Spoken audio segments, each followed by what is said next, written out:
إن الحمد لله نحمده ونستعينه ونستغفره ونعوذ بالله من شرور أنفسنا ومن سيئات أعمالنا من يهده الله فلا مضل له ومن يضلل فلا هادي له وأشهد أن لا إله إلا الله وحده لا شريك له وأشهد أن محمدا عبده ورسوله أما بعد. Louange à Allah, le créateur des cieux et de la terre, on le loue tout ce qu'il nous accorde comme bien, comme grâce, une demande de prière, son prophète Mohammed, sallallahu alayhi wa sallam, sa famille, ses compagnons, et tous ceux qui les ont suivis jusqu'au jour de la rétribution. Celui qu'Allah a guidé, personne ne peut l'égarer, celui qu'Allah a égaré, personne ne peut le guider. قال الله تعالى أينما تكونوا يدرككم الموت ولو كنتم في بروج مشيدة. Allah dit selon une traduction rapprochée, où que vous soyez, la mort vous atteindra. Où que vous soyez, la mort vous atteindra, même si vous êtes dans des tours imprenables. Sourate 4, verset 78. Alors, que se passe-t-il chez certains musulmans par rapport au coronavirus? Qu'est-ce qui ne va pas? Pourquoi autant de panique pour une telle chose chez le musulman qui croit au destin? Pourquoi on parle sans science dans la religion d'Allah? Alors, il y a de cela quelques jours, j'ai fait un écrit sur Twitter et j'ai également mis cela en statut sur mon WhatsApp. Dans cet écrit, j'ai dit ceci, je cite, « Il n'est pas interdit de sortir d'un pays où il y a la peste, si le but n'est pas de fuir l'épidémie. Ceci car les textes sont clairs que l'interdiction concerne celui qui sort pour la fuir. » Plusieurs savants ont mentionné cela, dont Ibn Muflih, Al-Nawawi, Ibn Abd al-Barr. Fin de citation. Alors, certains se sont agités, sûrement à cause de leur croyance, beaucoup aussi à cause de l'ignorance, au point où quelqu'un est arrivé même à rejeter les hadiths du prophète dont j'ai fait allusion dans mon écrit. Bien évidemment, il a rejeté cela par ignorance. Certains ont apporté des objections batila, fausses, nulles, des objections qui en réalité n'ont pas lieu d'être par rapport à ce que j'ai eu à dire. Alors, avant de rentrer en détail sur le sujet et de parler de quelques comportements qu'on doit avoir selon la législation en ce qui concerne le coronavirus, j'aimerais rappeler un point qu'on a tendance à oublier. Dans plusieurs hadiths, le prophète nous a parlé des signes de la fin des temps. Parmi les signes de la fin des temps, la diminution de la science, la propagation de l'ignorance. D'après Anas, radiallahu anhu, il dit سمعت رسول الله صلى الله عليه وسلم يقول إن من أشراط الساعة أن يقل العلم ويظهر الجهل. Le hadith est dans le Sahih al-Bukhari, le chapitre de la science, Kitab al-Ilm, c'est le hadith numéro 81. Anas dit que j'ai entendu le messager d'Allah dire, certes, parmi les signes de l'heure, la diminution de la science, l'apparition, la propagation de l'ignorance. Et celui qui a de la science, ou qui a un peu de science, s'il observe bien la situation de la communauté en ce moment, il va se rendre compte qu'il y a beaucoup d'ignorance et très peu de gens qui ont de la science, la bonne compréhension de la religion. Dans les réseaux sociaux, il y a trop d'ignorance. Les gens parlent sans science, contredisent sans science. Les gens prennent des fatwas par-ci et par-là. copier-coller, sans vérification. Beaucoup suivent aveuglement à cause du manque de science, d'autres par passion, d'autres font des fatwas catastrophiques. Comme un frère qui est venu me poser la question concernant un frère, soi-disant enseignant, qui a dit à une sœur qui a été divorcée, c'était son 3e divorce, que celui avec qui elle était mariée, donc celui qui l'a divorcée, peut encore la récupérer, qu'il n'y a aucun problème. Ceci, tant qu'elle n'a pas encore accouché, parce qu'elle est enceinte, je crois de 7 mois. Mon frère m'a dit 7 mois si je ne m'abuse. Alors que c'était déjà le 3e divorce. Regardez une telle catastrophe. Vous voyez? Vraiment qu'Allah nous aide. L'affaire est grave, les frères. Il y a des gens qui risquent d'avoir des gros problèmes le jour du jugement dernier, à cause de parler dans la religion d'Allah sans science. Qu'Allah nous en préserve. On doit apprendre notre religion.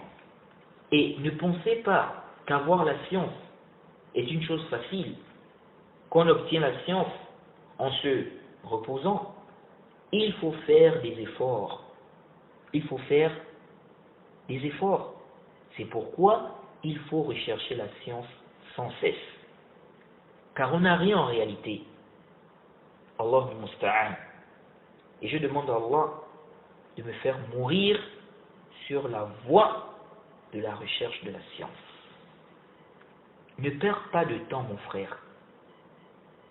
Ne perds pas ton temps. Ne perds pas du temps à faire des débats inutiles sur Internet. Ou passer ton temps à prendre sur Internet des fatwas de 1-2 minutes. 1-2 minutes. Ce n'est pas comme ça que tu vas vraiment acquérir la science.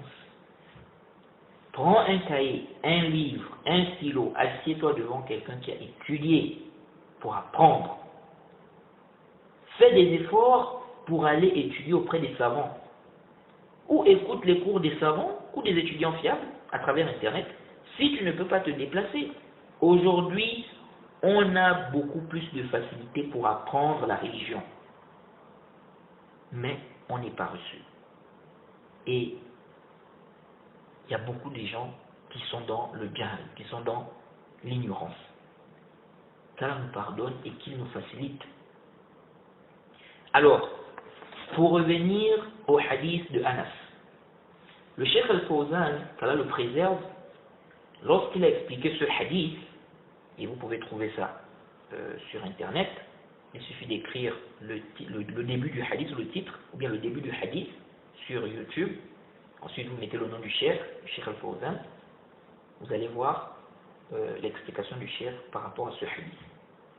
Alors, il a dit, aujourd'hui, beaucoup apprennent dans les universités, etc. Mais il n'y a pas de savants parmi eux, donc ceux qui sortent des universités.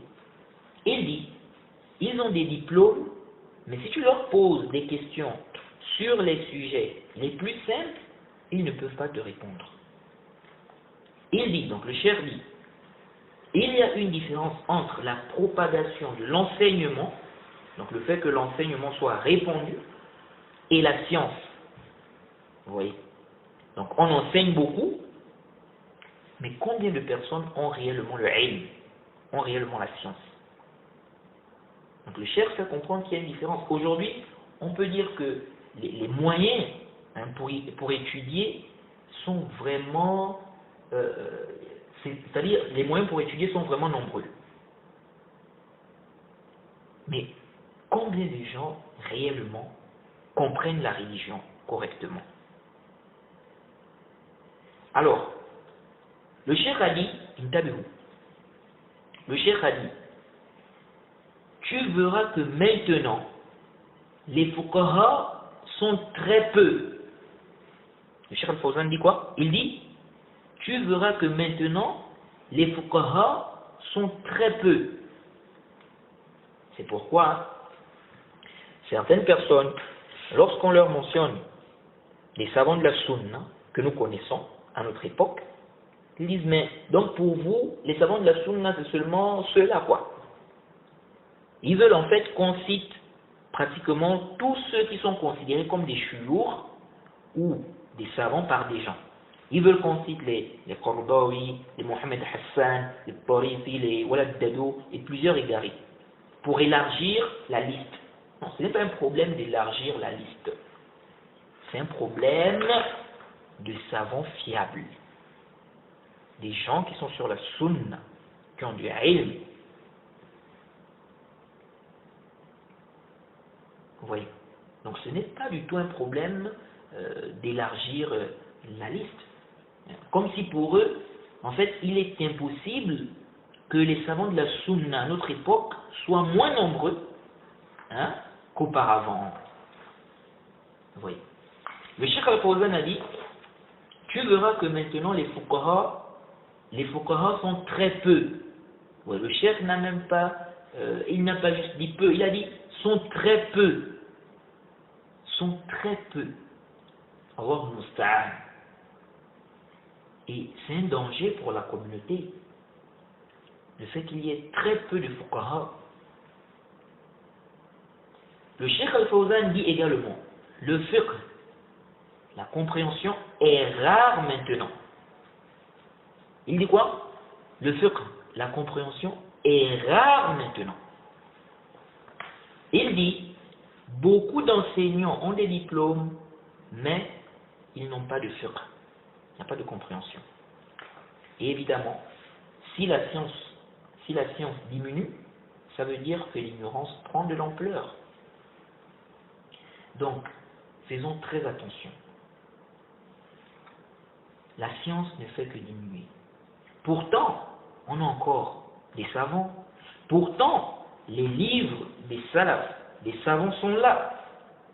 Aujourd'hui, tu verras qu'un sujet qui a été traité depuis longtemps par des grands savants, la personne a la paresse d'ouvrir le livre et voir ce que les savants disent.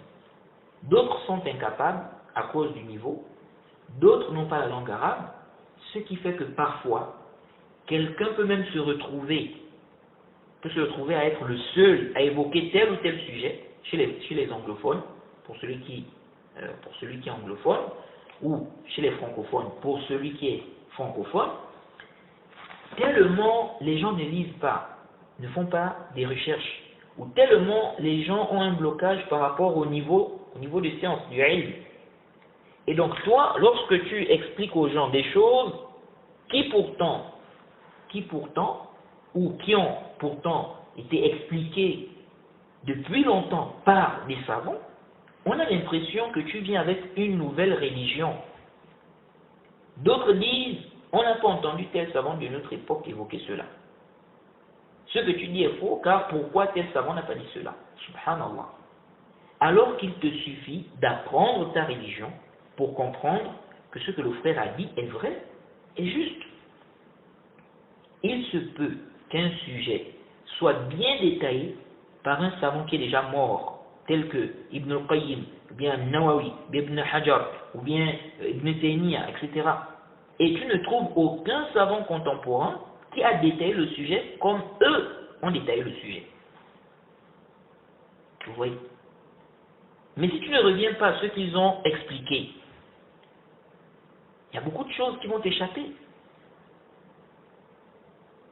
Et je crains, c'est pourquoi on ne doit pas négliger les savants qui sont morts, les savants qui sont déjà passés, les anciens savants, les salafs. Naam, tu profites de la science des savants contemporains, mais attention, ne néglige pas les salafs, les savants qui sont passés, les grands savants qui sont passés. Aujourd'hui, les gens parlent de fiqh, mais il y a des grands savants qui ont expliqué le fiqh. Il y a des grands savants qui ont fait des livres, des détails sur des masaïl. Ils ont laissé un héritage. On fait quoi de tout ça? Et c'est comme ça. Si les gens ne font pas attention, vraiment je crains que le fait de ne pas revenir vers ce que les anciens savants ont laissé comme détail, je crains que ça va contribuer à la diminution de la science. Et Allah est le plus savant. Bref, revenons à notre sujet de base. Alors, concernant le coronavirus, on dit que c'est contagieux.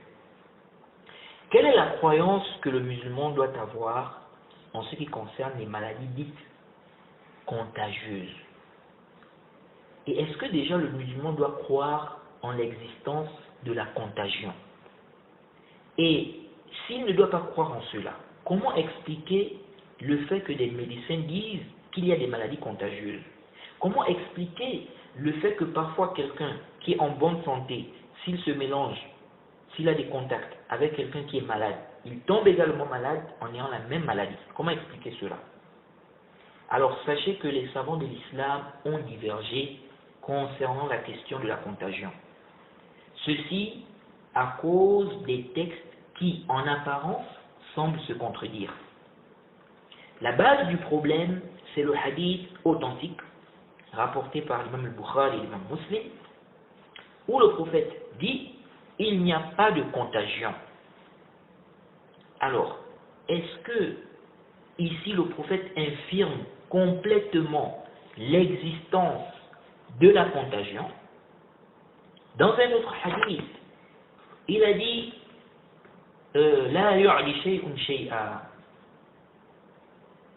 Ça c'est rapporté par l'imam Tirmidhi, l'imam Ahmed, authentifié par le Cheikh Al-Albani. Le prophète a dit qu'aucune chose ne contamine une autre.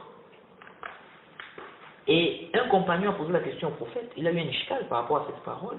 C'est-à-dire, connaît-il donc des bêtes, des chamelles, qui sont en bonne santé, et lorsqu'on met ces chamelles-là avec celles qui sont malades, celles qui sont en bonne santé tombent malades.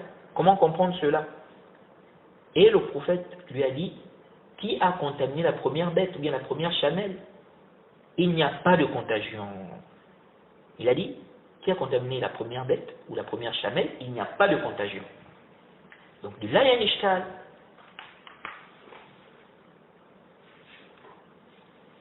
Les savants ont divergé. Les savants ont divergé.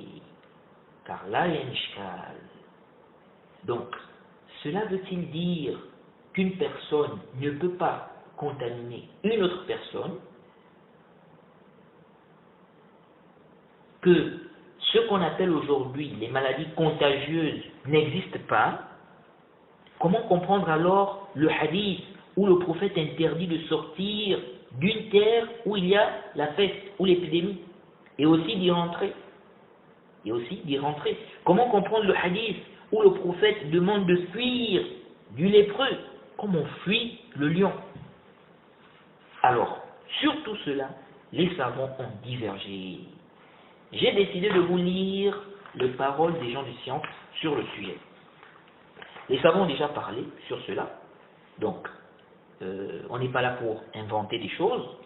Donc j'ai choisi le Fath al-Bari d'Ibn Hajar. J'ai vu qu'il a bien traité le sujet.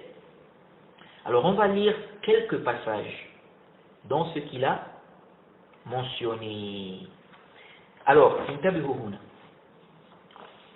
Ibn Hajar dit, donc, dans le Fath al-Bari, au tome 10, donc tu prends le Fath al-Bari, le tome 10 du Fath al-Bari, Bab al-Juzam, donc le chapitre, ou bien chapitre au sujet de la lèpre.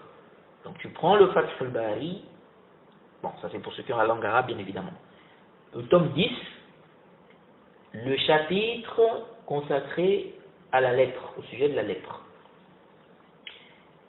Ibn Hajar dit اختلفت الآثار في المجذوم فجاء ما تقدم عن جابر أن النبي صلى الله عليه وسلم أكل مع مجذوم وقال ثقة بالله وتوكلا عليه قال فذهب عمر وجماعة من السلف إلى الأكل معه ورأوا أن الأمر باجتنابه منسوخ وممن قال بذلك عيسى بن دينار من المالكية قال والصحيح الذي عليه الأكثر ويتعين المصير إليه أن لا نسخ بل يجب الجمع بين الحديثين وحمل الأمر باجتنابه والفرار منه على الاستحباب والاحتياط والأكل معه على بيان الجواز.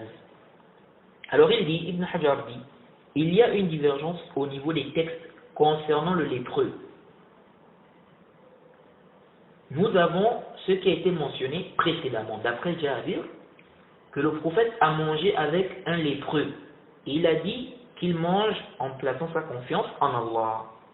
Bon, ce hadith, en principe, c'est un hadith qui est da'if. Ce hadith est da'if, c'est un hadith qui est faible. Il n'est pas du tout authentique. Donc le hadith qui dit que le prophète a mangé avec un lépreux et qu'il a dit qu'il mange, en plaçant sa confiance en Allah, c'est un hadith qui est faible. Le Cheikh Al-Albani a rendu ça faible. Il détaille la faiblesse de ce hadith. Donc il a rendu ça faible dans son tahqiq de Sunan Abi Daoud. C'est le numéro 3925. Et on avait déjà parlé de cela dans le Nuzha. On avait expliqué, on avait dit que c'est un hadith qui est faible. Il dit Omar et un groupe de salaf ont autorisé de manger avec, bien évidemment les savants ont divergé sur l'authenticité de ce hadith. Il dit Omar et un groupe de salaf ont autorisé de manger avec lui, donc de manger avec le lépreux. Et ils ont vu que l'ordre de s'écarter de lui a été abrogé. Parmi ceux qui ont dit ça, Aïssa ibn Dinar, parmi les Malikiyya. Et ce qui est juste, et qui est l'avis de la majorité des gens de science, et qu'il faut suivre, c'est qu'il n'y a pas d'abrogation ici. Il est plutôt obligatoire de regrouper entre les deux hadiths. Donc on ne peut pas parler d'abrogation si on peut regrouper entre les deux textes. On avait déjà parlé de cela, on avait détaillé cela dans le Nuzha. On ne peut pas parler d'abrogation si on peut regrouper entre les deux textes. Car travailler avec deux textes qui sont authentiques, c'est mieux que de travailler avec un et délaisser l'autre. Et bien évidemment, on a déjà dit que le hadith, il est da'if. Donc le hadith qui dit que le prophète a mangé avec le lépreux. Donc en réalité, on n'a plus besoin de faire un jam'. Le jam', c'est pour ceux-là qui voient que ce hadith-là est authentique. Donc le hadith qui dit que le prophète a mangé avec le lépreux. Donc il dit, il est plutôt obligatoire de regrouper entre les deux hadiths, dire que l'ordre de fuir et de s'écarter du lépreux indique que c'est préférable, et le fait qu'il ait mangé avec le lépreux montre que c'est permis. On a déjà vu que le hadith est da'if. Le hadith qui dit que le prophète a mangé avec le lépreux, c'est faible. Il dit وهذا مثل ما تدفع القوة وهذا مثل ما تدفع قوة الطبيعة العلة فتبطلها وعلى هذا يحمل حديث جابر في أكل المجذوم من القطع وسائر ما ورد من جنسه وحيث جاء فر من المجذوم كان المخاطب بذلك من ضعف يقينه ولم يتمكن من تمام التوكل فلا يكون له قوة على دفع اعتقاد العدوى فأريد بذلك سد باب اعتقاد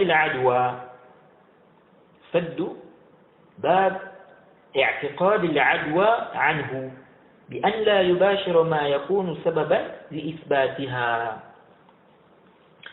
Il dit, ceci est semblable à ce qui est rejeté par la force naturelle comme maladie et qui l'annule.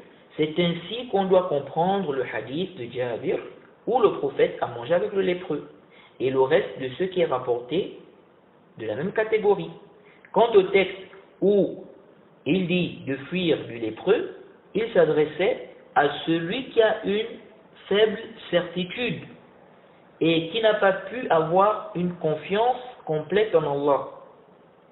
il n'a donc pas une force lui permettant de repousser la croyance selon laquelle la contagion existe. Ce qui est donc voulu ici, c'est de fermer cette porte qui conduit à la croyance que la contagion existe. Ceci pour qu'il ne fasse pas ce qui va être la cause de cette croyance. Donc en fait, ils disent que lorsqu'on dit lorsqu'on demande de s'écarter du lépreux, c'est pour éviter que la personne, parce qu'il se peut que la personne tombe malade par le décret d'Allah, la personne peut croire que c'est à cause de quoi? La contagion. Donc pour que la personne ne tombe pas dans cette croyance, n'est-ce pas, on a demandé de s'écarter. Jay. C'est pourquoi il a dit, il n'a donc pas une force lui permettant de repousser la croyance selon laquelle la contagion existe. Ce qui est donc voulu ici, c'est de fermer cette porte qui conduit à la croyance que la contagion existe. C'est pour qu'il ne fasse pas ce qui va être la cause de cette croyance. Ensuite, il a cité d'autres avis, et il a dit وَأَمَّا قَوْلُهُ لَا عَدْوَى فَلَهُ مَعْنًى آخَرَ وَهُوَ أَنْ يَقَعَ الْمَرَض بِمَكَانٍ كالطاعون فيفر منه مخافة أن يصيبه لأن فيه نوعا من الفرار من قدر الله. Il dit, quant à sa parole, il n'y a pas de contagion, c'est un autre sens. C'est le fait qu'il y ait la maladie dans un endroit, comme la peste, l'épidémie. La personne fuit cela par peur d'être atteinte. Car il y a en cela une façon de fuir le décret d'Allah, donc le destin. Oui. Donc ça c'est le sens pour eux ici. Le sens du récit. Il dit, المسلك الخامس أن المراد بنفي العدوى أن شيئا لا يعدي بطبعه نفيا لما كانت الجاهلية تعتقده أن الأمراض تعدي بطبعها من غير إضافة إلى الله فأبطل النبي صلى الله عليه وسلم اعتقادهم ذلك وأكل مع المجذوم ليبين لهم إن الله هو الذي يمرض ويشفي ونهاهم عن الدنو منه ليبين لهم أن هذا من الأسباب التي أجرى الله العادة بأنها تفضي إلى مسبباتها ففي نهي إثبات الأسباب وفي فعله إشارة إلى أنها لا تستقل بل الله هو الذي إن شاء سلبها قواها فلا تؤثر شيئا وإن شاء أبقاها فأثرت. Donc il dit, quatrième façon, c'est de dire que ce qui est voulu par l'infirmation de la contagion, c'est qu'une chose ne peut pas contaminer naturellement d'elle-même. C'est pour infirmer ce que les gens avaient comme croyance dans la jahiliya, que les maladies se contaminent, que la personne peut contaminer bien, qu'il y a contagion naturellement sans annexer cela à Allah. Le prophète a donc annulé cette croyance. Il a, donc indépendamment de la volonté d'Allah, il a mangé avec le lépreux afin de leur montrer clairement que c'est Allah qui fait que la personne soit malade et c'est lui qui guérit. Et il leur a interdit de s'approcher du lépreux afin de leur montrer clairement que ceci fait partie des causes qu'Allah a placées, qui conduisent le plus souvent aux conséquences dont elles sont les causes. Bien évidemment, on a déjà vu que le récit qui dit que le prophète a mangé avec le lépreux est un récit qui est faible. Il dit donc, dans son interdiction, il y a l'affirmation des causes et dans son acte, il y a une orientation vers le fait que les causes ne sont pas indépendantes. C'est Allah c'est Allah s'il veut, pardon, c'est Allah s'il veut, hein, c'est Allah s'il veut, bien c'est Allah qui retire s'il veut leur force et donc elles n'auront aucun effet et s'il veut, il les laisse afin qu'elles aient un effet jaïd. Ensuite, il a dit, il se peut que c'était une petite chose, donc lorsqu'il a dit que le prophète a mangé avec le lépreux, il se peut que c'était dans une petite chose, hein, le fait qu'il ait mangé avec le lépreux, et que cela, souvent, n'est pas une cause de contagion. Jaïd. On a déjà vu que le récit est daïf, donc on n'a plus vraiment besoin de ces explications-là. Puis il a cité des paroles. Mais ce qui nous intéresse ici, c'est quoi? C'est qu'il dit, Intabihu. Et ce qu'Ibn Hajar va mentionner par la suite, c'est quelque chose de très important. C'est vraiment très important. Il dit, قال البيهقي وأما ما ثبت عن النبي صلى الله عليه وسلم أنه قال لا عدوى فهو على الوجه الذي كانوا يعتقدونه في الجاهلية من إضافة الفعل إلى غير الله تعالى قد يجعل الله بمشيئته نعم مخالطة الصحيح من به شيء من هذه العيوب سببا لحدوث ذلك ولهذا قال صلى الله عليه وسلم فر من المجذوم فرارك من الأسد فرارك من الأسد وقال لا يورد ممرض على المصح أو على مصح على مصح. Il a dit que Al-Bayhaqi a dit, quant à ce qui a été rapporté du prophète de façon authentique, où il dit il n'y a pas de contagion, cela doit être compris par rapport à ce qu'ils croyaient dans la Jahiliya, ce que les gens croyaient dans la Jahiliya, le fait qu'ils annexaient, ils attribuaient l'acte à autre qu'Allah. Allah peut par sa volonté faire en sorte que le mélange de celui qui est en bonne santé et celui qui a ses défauts, bien la maladie, soit une cause de contagion. C'est pourquoi le prophète a dit fuis du lépreux comme tu fuis le lion. Il a également dit que celui qui a des chamelles malades ne les mette pas avec celles qui sont en bonne santé. Et il a dit وقال في الطاعون من سمع به بأرض فلا يقدم عليه وكل ذلك بتقدير الله تعالى.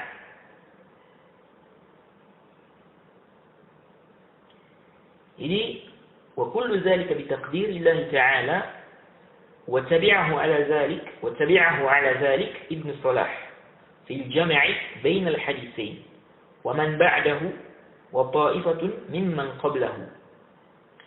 المسلك الثالث العمل بنفي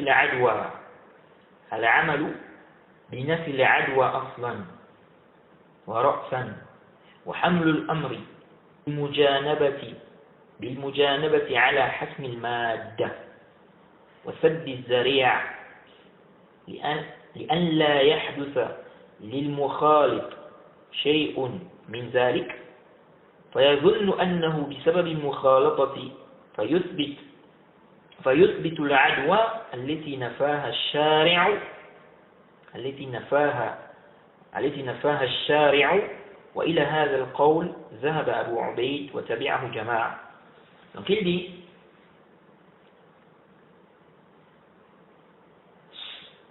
concernant la peste, il a dit concernant la peste ou l'épidémie, celui qui entend qu'elle se trouve dans une terre qu'il n'y rentre pas.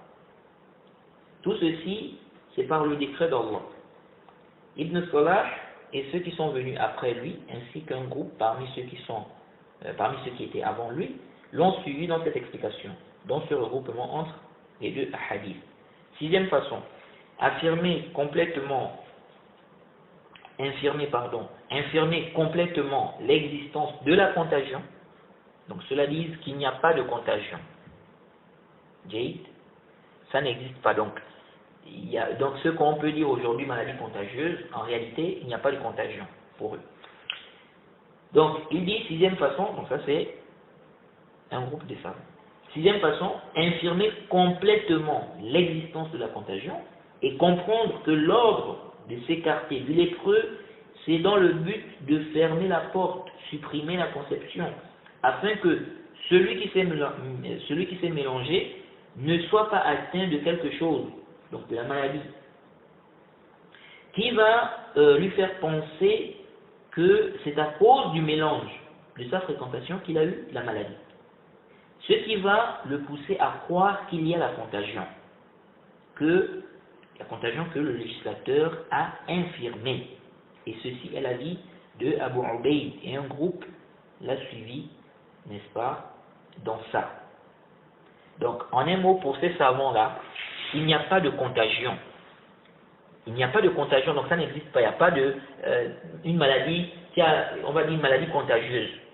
Telle a contaminé un tel. Non, ça n'existe pas. Il n'y a pas de contagion. Maintenant, comment comprendre le fait que le prophète demande de s'écarter du lépreux? Ils expliquent que ce n'est pas à cause de la contagion. C'est parce que quelqu'un peut se mélanger, il va se mélanger avec celui qui est lépreux.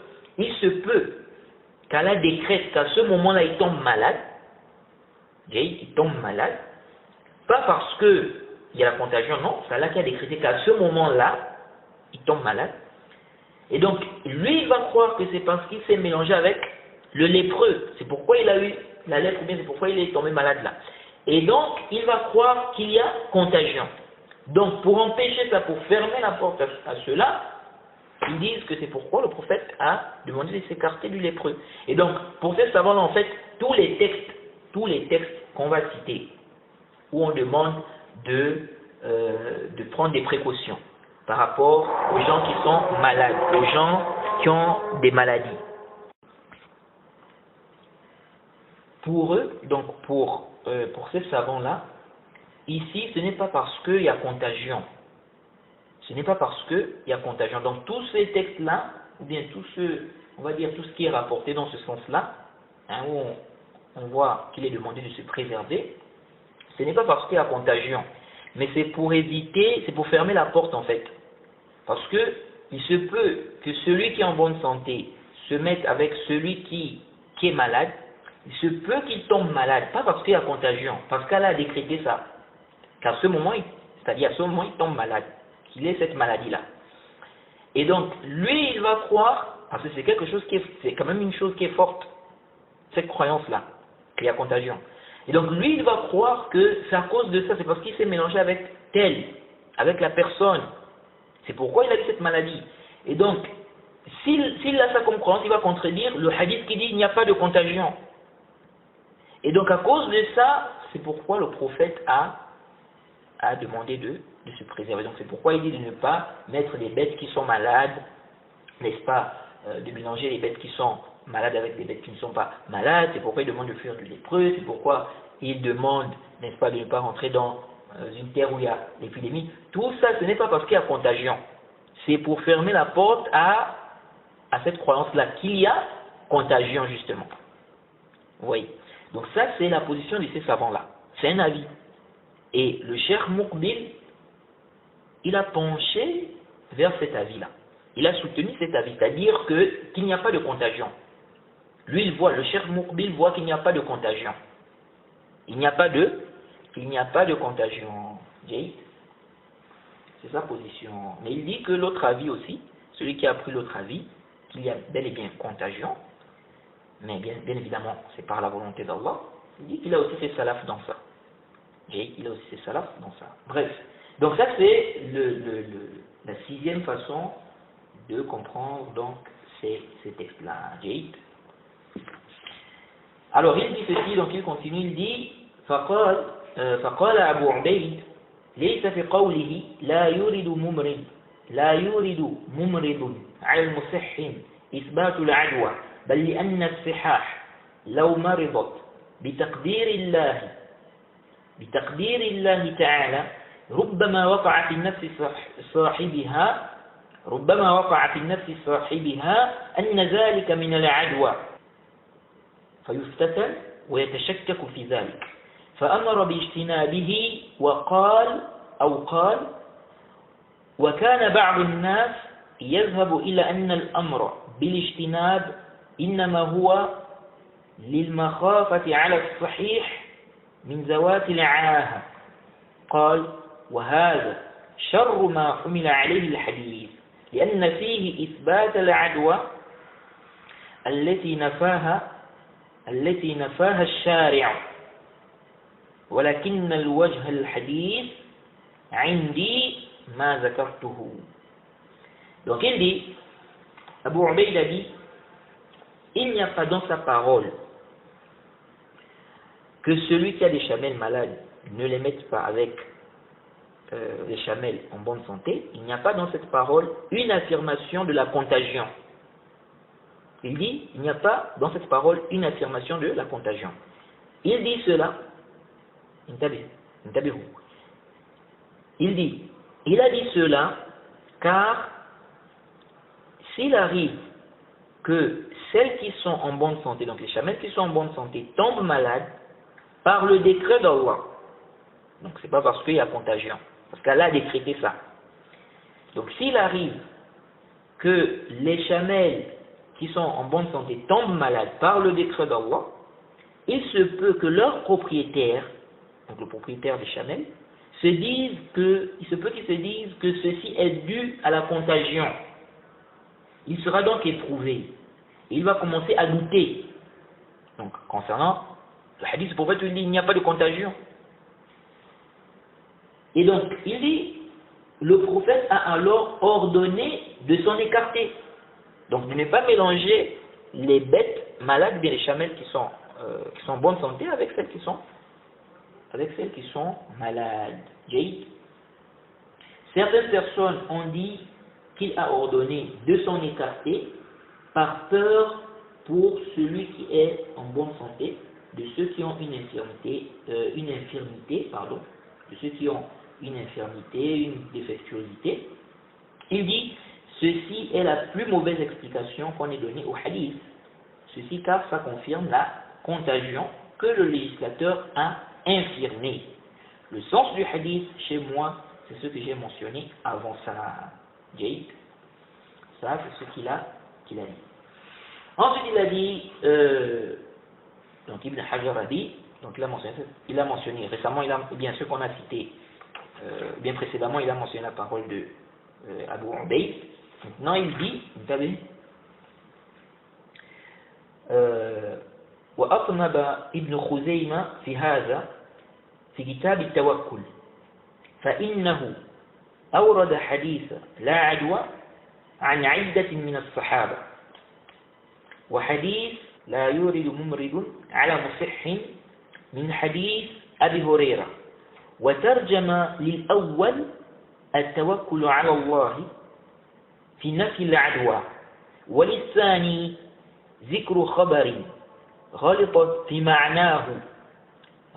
معناه بعض العلماء وأثبت العدوى التي نفاها النبي صلى الله عليه وسلم ثم ترجم الدليل على أن النبي صلى الله عليه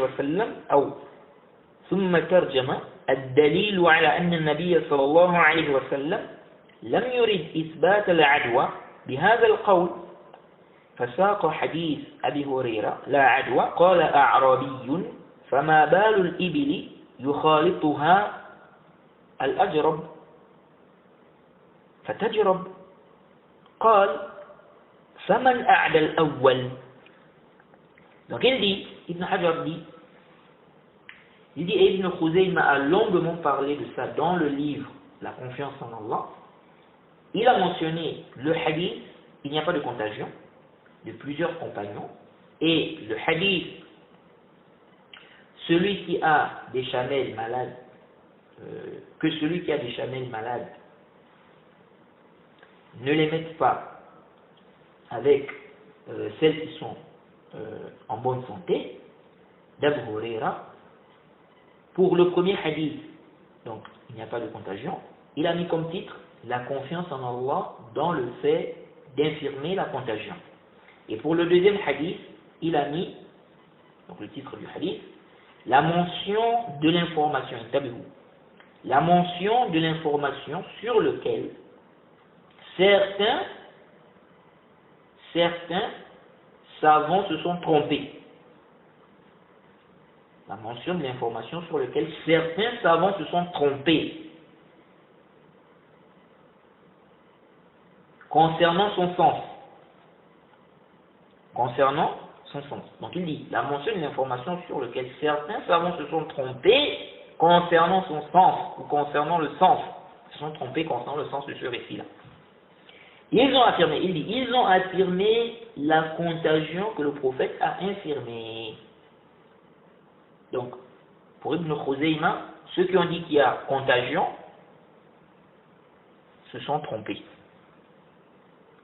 Donc, il a mentionné comme titre pour le deuxième hadith, donc le deuxième hadith, le hadith où le prophète dit que celui qui a des chamelles malades ne les mette pas avec celles qui sont en bonne santé. Donc, certains gens de science ont compris de ce récit qu'il y a bel et bien contagion. Parce que pourquoi le prophète dit de ne pas mettre les chamelles malades avec celles qui sont en bonne santé? Donc ils ont compris qu'il y a contagion, que ça existe. Maintenant, l'imam Ibn Khuzayma m'a dit que c'est une erreur. C'est pourquoi il a mis comme titre, il dit, la mention d'une information sur laquelle certains gens de science ou certains savants se sont trompés au sujet de son sens, ou bien concernant le sens. Ils ont affirmé la contagion que le prophète a infirmée. Puis il a mis comme titre la preuve que le prophète n'a pas voulu affirmer par sa parole que la contagion existe. La preuve que le prophète n'a pas voulu affirmer par sa parole que la contagion existe. Il a mentionné le hadith d'Abi Huraira, il n'y a pas de contagion. Un bédouin a dit, connaît-il des chameaux qui se mélangent? Connaît-il des chameaux qui se mélangent avec celui qui est, ou bien du chameau qui se mélange avec celui qui est malade, hein, donc le chameau qui est en bonne santé qui se mélange avec celui qui est malade, puis il finit par tomber malade, donc celui qui était en bonne santé. Jaïd. Il a dit qui a contaminé le premier. Et ça c'est l'argument du Cheikh Muqbil. Le Cheikh Muqbil a cité ça aussi comme argument pour dire qu'il n'y a pas de contagion. Parce que le compagnon a eu un ishkal. Si on dit qu'il n'y a pas de contagion, comment se fait-il que lorsqu'on prend des chamelles qui sont malades, si on les mélange avec des chamelles qui sont en bonne santé, elles tombent malades, c'est-à-dire les chamelles qui sont en bonne santé. Donc le prophète dit, qui a contaminé la première bête? Qui a contaminé la première chamelle? Donc, si vous dites qu'il y a contagion, donc c'est le fait qu'il se soit mélangé. C'est ce qui a fait que l'autre aussi tombe malade. Ok, la première bête qui est tombée malade, la première chamelle ou bien la première bête qui est tombée malade là, qui l'a contaminée alors? Donc de la même manière que la première bête a eu la maladie, sans qu'elle ne se mélange avec une autre bête qui est malade, de cette même manière aussi les autres bêtes là sont tombées malades. Donc c'est Allah qui a fait en sorte que ces bêtes là tombent malades. Donc en fait ils disent il n'y a pas de contagion en fait. La bête est tombée malade parce que Allah a décrété qu'elle tombe malade. Comme il a décrété pour la première bête, parce que la première bête aussi est tombée malade, elle ne s'est pas mélangée avec une bête, c'est la toute première bête qui a eu la maladie. Si on dit non, on a une maladie contagieuse, c'est une maladie contagieuse, ok bon, la première personne qui est tombée malade. Si on dit non, comment on fait pour avoir cette maladie? Si tu te mets en contact avec telle personne qui est malade, tu vas tomber malade. Ok, la première personne qui est tombée malade, la personne a eu ça où? Donc, de la même manière que la première personne a eu la maladie, sans qu'elle ne se mélange avec quelqu'un qui est malade, qui a cette maladie-là, de cette même manière, d'autres personnes peuvent aussi avoir la même maladie, même si elles se mélangent, n'est-ce pas, avec celles qui sont, ou bien avec des personnes qui sont malades, Ce n'est pas parce qu'ils se sont mélangés, bien parce qu'elles se sont mélangées. Non, c'est parce qu'Allah a décrété ça.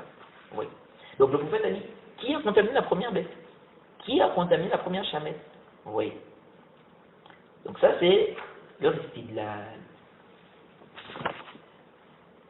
Ensuite il dit, ثم ذكر طرقه عن أبي هريرة ثم أخرجه من حديث ابن مسعود ثم ترجم ذكر خبر روي في الأمر بالفرار من المجذوم قد يخطر لبعض الناس أن فيه إثبات العدوى وليس كذلك وساق حديث فر من المجذوم فرارك من الأسد من حديث أبي هريرة ومن حديث عائشة وحديث عمرو ابن الشريد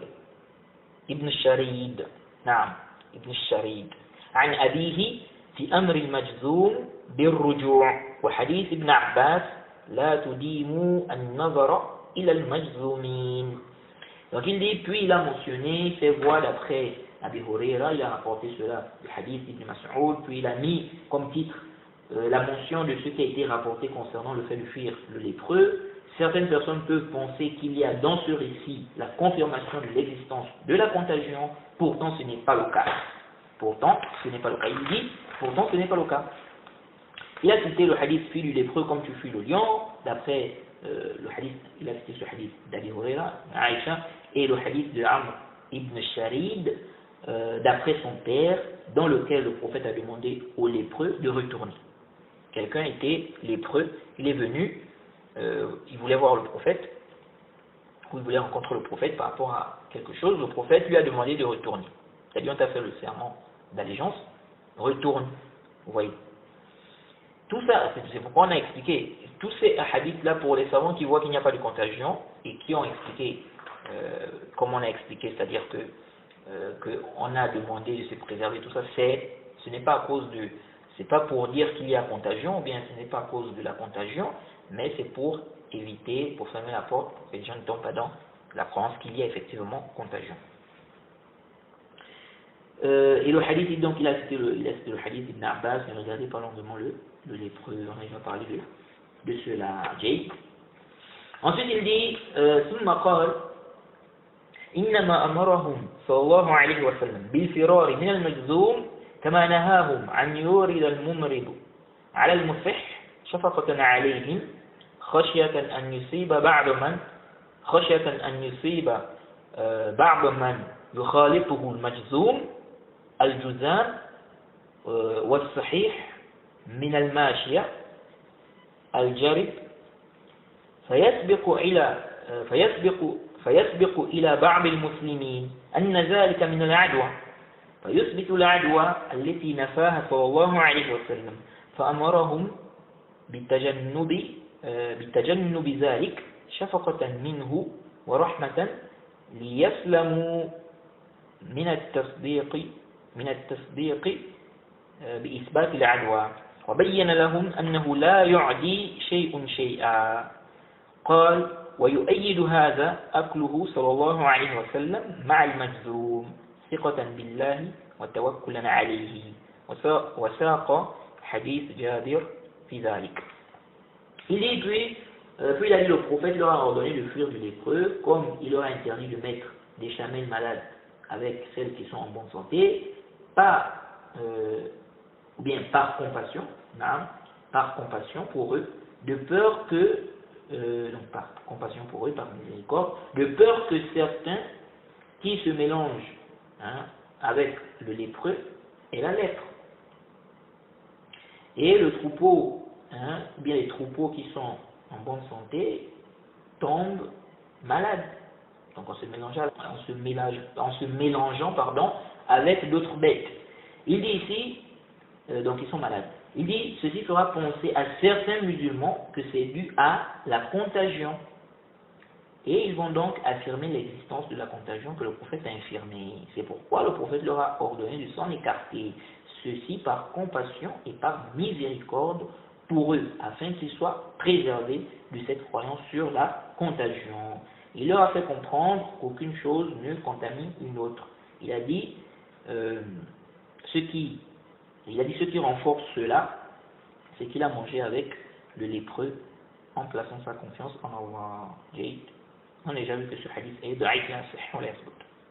Et là c'était le hadith de Jabir sur cela. Il dit ثم قال وأما النهي عن إدامة النظر إلى المجزوم فيحتمل أن يكون لأن المجزوم يختم ويكره إدمان الصحيح نظره إليه لأنه قل من يكون به داء إلا وهو يكره أن يطلع عليه وهذا الذي ذكره احتمالا سبقه إليه مالك فإنه سئل عن هذا الحديث فقال ما سمعت فيه بكراهية وما أدري ما جاء من ذلك إلا مخافة أن يقع في نفس المؤمن شيء. Donc il dit, puis il a dit quant à son interdiction concernant le fait de trop regarder le lépreux, ou de regarder longuement le lépreux, il se peut que la raison soit le fait que le lépreux déteste qu'on le regarde, il va détester ce regard-là. Car très peu de personnes ont des maladies sans qu'ils ne détestent qu'on les regarde. Ce qu'il a mentionné comme hypothèse, l'imam Malik l'a précédé on lui a posé la question concernant ce hadith, il a dit, je n'ai pas entendu que c'est détestable et je ne sais pas ce qui est venu concernant cela, donc la raison, si ce n'est par peur que le croyant garde quelque chose en lui. Vous voyez, donc il va avoir quelque chose dans son cœur à cause de ça. Donc, vous allez voir souvent des gens qui ont des maladies comme la lèpre ou bien des maladies qui déforment le visage ou peut-être la peau, des trucs comme ça. Souvent, ils ont, c'est-à-dire c'est gênant, hein, le fait que quelqu'un les regarde, vous voyez. Donc, le fait qu'on les regarde, ça peut frustrer, vous voyez. Bref, ensuite il dit ici, قال الطبري الصواب عندنا القول بما صح به الخبر وأن لا عدوى وأنه لا يصيب نفسا إلا ما كتب عليها وأما دنو عليل من صحيح فغير موجب انتقال العلة للصحيح إلا أنه لا ينبغي لذي الصحة الدنو من صاحب العاهة التي يكرهها الناس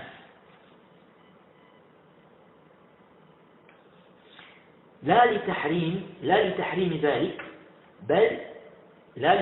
ذلك بل لخشية أن يظن الصحيح أنه لو نزل به ذلك أو لو نزل به ذلك الداء أنه من جهة دنوه من العليل فيقع فيما أبطله النبي صلى الله عليه وسلم من العدوى. Donc il dit, At-Tabari a dit, ce qui est juste pour nous, c'est ce qui a été rapporté de façon authentique, il n'y a pas de contagion, aucune âme ne sera atteinte, si ce n'est par ce qu'Allah a écrit, décrété pour elle. Quant au fait que celui qui est malade se rapproche de celui qui est en bonne santé, ceci n'implique pas inévitablement le déplacement de la maladie vers celui qui est en bonne santé. Il dit, ceci n'implique pas inévitablement le déplacement de la maladie vers celui qui est en bonne santé. Ça, c'est une réalité. Parfois, des gens sont malades. On va dire, des gens vont dire, non, telle a une maladie contagieuse. Il ne faut pas te rapprocher, mais il ne faut pas côtoyer cette personne, fréquenter cette personne, il ne faut pas te mélanger avec elle, car elle a une maladie contagieuse. Parfois, quelqu'un peut se mélanger avec elle et il ne tombe pas malade. Comment on explique ça? Ça arrive. Donc, il dit, quant au fait que celui qui est malade se rapproche de celui qui est en bonne santé, ceci n'implique pas inévitablement le déplacement de la maladie vers celui qui est en bonne santé. Cependant, il ne convient pas à celui qui est en bonne santé de se rapprocher de celui qui est ou celui qui a une infirmité, défectuosité, que les gens détestent. Pas parce que c'est interdit, mais par peur que celui qui est en bonne santé pense que s'il est atteint de cette maladie, c'est parce qu'il s'est rapproché de celui qui est malade. Et il va donc tomber dans ce que le prophète a annulé concernant la contagion. Parce qu'il a dit qu'il n'y a pas de contagion. Vous voyez. Ensuite, il dit قال وليس في أمره بالفرار من المجذوم معارضة لأكله معه لأنه كان يأمر بالأمر على سبيل الإرشاد على سبيل الإرشاد أحيانا وعلى سبيل الإباحة أخرى وإن كان أكثر الأوامر على الإلزام وإنما كان يفعل ما نهى عنه أحيانا لبيان أن ذلك ليس حراما وقد سلك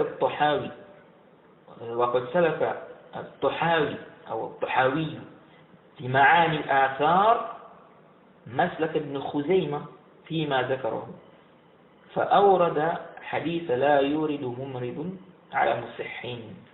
Donc il dit dans son ordre de fuir du lépreux, il n'y a rien qui contredit le fait qu'il mange avec lui. On a vu que ça c'est daïf de dire que le prophète a mangé avec le lépreux. Car il ordonnait parfois en guise d'orientation et pour exprimer la permission d'autre part, même si la majorité de ses ordres indique l'obligation. Il faisait parfois ce qu'il a interdit pour élucider qu'il ne s'agit pas d'une chose interdite en réalité. Vous voyez. Il dit Al-Tahawi dans Ma'ani al-Athar a suivi Ibn Khuzayma dans ce qu'il a mentionné. Il a cité le hadith que celui qui a des chamelles malades ne les mette pas avec celles qui sont en bonne santé.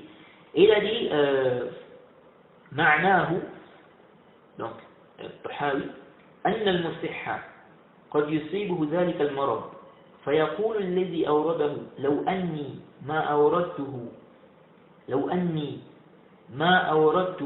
عليه لم يصبه من هذا المرض أو لم يصبه من هذا المرض شيء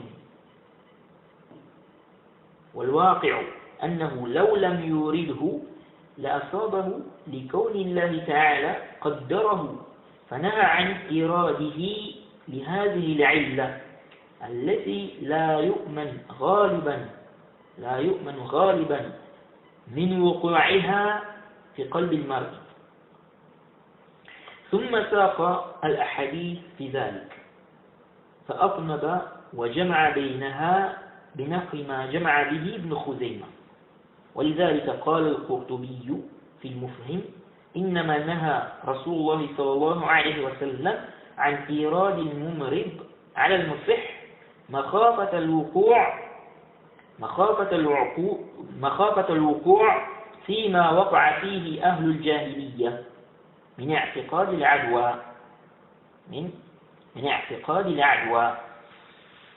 Il dit, puis il a dit donc Tahawi, son sens est que la chamelle qui est en bonne santé peut être touchée par cette maladie. Celui qui l'a donc mise avec la chamelle qui est malade va dire, si je ne l'avais pas mise avec celle malade, elle n'aurait pas eu cette maladie. Alors qu'en réalité, même s'il ne l'avait pas mise avec la chamelle malade, elle serait toujours tombée malade du fait qu'Allah a décrété cela. Donc c'est son destin. Il a donc interdit qu'il les mélange à cause de cette raison, dont l'homme le plus souvent n'est pas à l'abri. Vous voyez donc, pensez cela, que c'est à cause de la contagion. C'est à cause de la contagion. Puis il a cité les hadiths sur cela. Il a longuement parlé sur cela, il a regroupé les textes de la même manière qu'Ibn Khuzayma. C'est pourquoi Al-Qurtubi, Al-Qurtubi ici c'est Abu al-Abbas. Il ne s'agit pas ici de celui qui l'exégète. L'exégète, lui, c'est Abu Abdillah. Vous voyez? Et ça, c'est Al-Qurtubi, Abu al-Abbas, celui qui a expliqué le Sahih Muslim. Les deux avaient des problèmes dans le chapitre des noms et attributs. Des noms et attributs d'Allah. Il dit donc, c'est pourquoi Al-Qurtubi a dit dans le Mufhim que le messager d'Allah interdit qu'on mélange la chamelle malade avec celle qui est en bonne santé, ou bien par peur qu'on ne tombe dans ce dans quoi les gens de la Jahiliya sont tombés, qui est le fait de croire en la contagion. Et si on fouille bien, même aujourd'hui, on va voir qu'il y a des gens qui sont dans cette croyance-là. C'est-à-dire, ils croient que vraiment, comment on appelle, si quelqu'un qui est malade, on va dire il a entre griffes, une maladie contagieuse, entre griffes, si quelqu'un qui est en bonne santé se mélange avec lui, forcément il va avoir la maladie.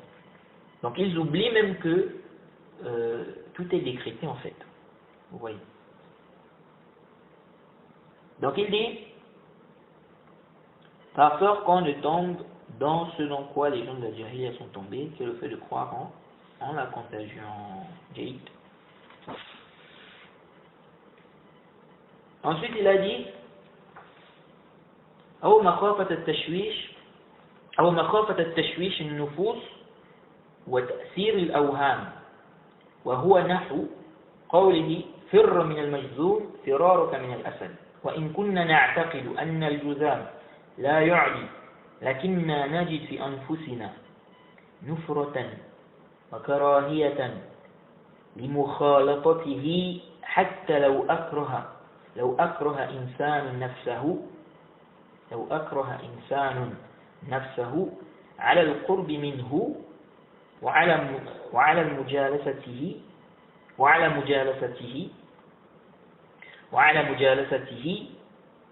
لتأذت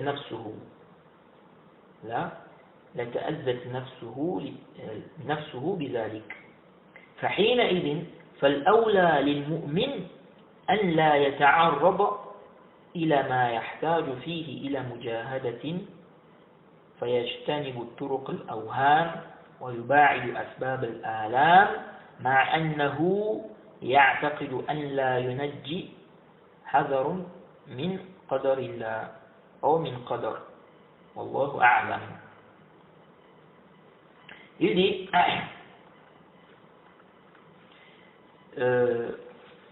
donc pourquoi il a interdit? Il dit ou par peur que les âmes soient troublées et que les choses illusoires aient des effets. C'est comme sa parole fuit du lépreux comme tu fuis le lion. Même si on croit que la lèpre ne se contamine pas, cependant nous trouvons dans nos âmes un besoin de s'écarter et une détestation par rapport au fait de fréquenter, de se mélanger avec le lépreux, au point où, même si un homme contraint sa personne à se rapprocher de lui, du lépreux, et à s'asseoir avec lui, il aura du mal. C'est pourquoi le mieux pour un croyant est qu'il ne se mette pas dans une situation où il aura besoin de faire tout un combat, un effort, qu'il s'écarte des voies d'illusion, qu'il écarte les causes qui conduisent au maux. Pourtant, il croit que la prudence ne sauve pas du destin d'Allah, et Allah est le plus savant. Ensuite il a dit, donc Ibn Hajar a dit également, il a dit قال أبو جمرة وفي الحديث أن الحكم للأكثر لأن الغالب من الناس هو ضعف فجاء الأمر بالفرار بحسب ذلك. Donc il a dit, Abu Jamra a dit que on retient du hadith, on retient que le jugement c'est par rapport à la majorité, car les gens le plus souvent sont faibles. Donc l'ordre de fuir le lépreux est venu par rapport à cela. C'est par rapport à cela, parce que la majorité des gens sont faibles. Très peu de personnes vont te dire, parce que quelqu'un peut apporter un ishkal, si on dit qu'il n'y a pas de contagion, pourquoi alors ne pas se mélanger avec ceux qui sont malades, ceux qu'on dit non, ils ont des maladies contagieuses, etc. Mais non, parce que justement, ils expliquent que la majorité des gens sont faibles. Et donc, ouvrir cette porte-là, ça va ouvrir la porte à cette croyance qu'il y a contagion. Parce que les gens vont se mélanger avec des gens qui sont malades, et il risque de tomber malade, pas parce qu'il y a contagion, parce qu'elle a décrété cela. Et qu'est-ce qui va se passer? Ils vont croire qu'il y a contagion. Ils vont croire qu'il y a contagion. Parce que la majorité des gens sont faibles. Oui. Alors, pour conclure, il y a deux avis que nous trouvons forts ici. Il y en a le plus savant. Le premier avis, c'est celui des savants qui ont dit que la contagion existe. Le prophète n'a pas affirmé l'existence de la contagion, mais plutôt le fait que des gens croient que ça agit seul, indépendamment de la volonté d'Allah. Le fait que les gens croient que forcément, si une chose est, si on dit que ça c'est telle a une maladie contagieuse, si tu te mélanges ou fréquentes la personne, forcément tu vas avoir la maladie là. Tu seras forcément atteint. Le prophète a annulé cette croyance. Il a fait comprendre que c'est Allah qui décide. La contagion n'a pas d'effet, ou bien la contagion n'a d'effet que si Allah veut. C'est pourquoi il a dit, et qui a contaminé la première bête ou la première chamelle? Oui. Et ça c'est l'avis de la majorité des savants. Le deuxième avis, c'est l'avis de ceux qui ont dit que la contagion n'existe pas. Donc ce qu'on appelle aujourd'hui maladie contagieuse, en vérité ça n'existe pas. Oui. Aucune chose ne contamine une autre chose. Mais que le fait que les gens se mélangent avec des malades et qu'ils tombent malades, c'est parce qu'Allah a décrété ça. Ce n'est pas qu'il y a contagion, c'est parce qu'Allah a décrété ça. Oui. Comme ils peuvent se mélanger et ils ne tombent pas malades. Il y a des gens qui se mettent avec des gens qui sont malades en disant, vous allez voir, on va dire, ça, telle a une maladie contagieuse. Okay? Mais parfois, cette personne se mélange avec d'autres personnes, ces personnes ne tombent pas malades. Comment on explique ça? Vous voyez? Donc, ça c'est le deuxième avis. Donc, les précautions qu'on demande de prendre, eux ils disent que ce n'est pas à cause de la contagion, ce n'est pas parce qu'il y a contagion, mais c'est pour éviter, c'est pour fermer la porte pour que les gens ne tombent pas dans la croyance qu'il y a justement, la croyance qu'il y a contagion. Donc, ce n'est pas à cause de la contagion, mais c'est plutôt pour empêcher, qu'on croit qu'il y a contagion. Vous voyez? Donc, les autres disent que ça c'est pour, quand on dit de fuir du lépreux, ou bien quand on dit, n'est-ce pas, de ne pas rentrer dans une terre où il y a une épidémie, ou dans un pays où il y a l'épidémie, dans un endroit où il y a l'épidémie. Certains disent que c'est à cause de la contagion, parce que tu vas rentrer là-bas, tu risques d'être contaminé. Eux ils disent non, justement, ce n'est pas à cause de ça, c'est plutôt pour empêcher que les gens aient la conception qu'il y a contagion. Vous voyez?